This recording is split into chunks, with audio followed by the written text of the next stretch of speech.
And में हमें तो एक दो मेरे मन में सवाल आया। आप कानपुर से, क्योंकि आपका होम टाउन, इसलिए सवाल आ गया। पवन सिंह खेसारी को जानते हो आप? हाँ जी जरूर जानते, कौन नहीं जानता। केसारी लाल और पवन सिंह यादव। क्या बोला तूने?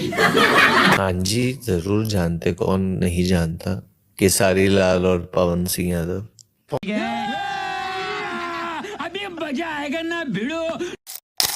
जी हाँ, वरुण धवन ने पवन सिंह को बोल दिए यादव। आखिर क्या है सच्चाई, जानने से पहले इस वीडियो को शेयर करें और चैनल पर नए हैं तो चैनल को सब्सक्राइब कर सकते हैं। जैसे कि आप लोग इस वीडियो में देखें कि जब वरुण धवन ने शुभंकर मिश्रा के एक पॉडकास्ट में इंटरव्यू दे रहे थे तो शुभंकर मिश्रा ने वरुण धवन से एक सवाल पूछते हैं कि वरुण जी, आप पवन सिंह और खेसारी लाल यादव को जानते हैं? तो उधर से जवाब देते हुए वरुण धवन ने कहा कि मैं खेसारी लाल और पवन सिंह यादव को पहले से ही जानता हूं। पवन सिंह खेसारी को जानते हो आप? हाँ जी जरूर जानते, कौन नहीं जानता।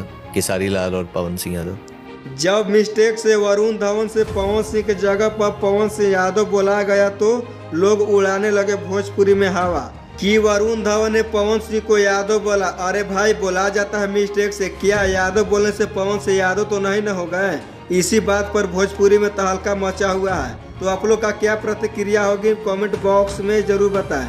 चैनल पर नए हैं तो चैनल को भी सब्सक्राइब जरूर करें। मिलते हैं नेक्स्ट वीडियो के साथ।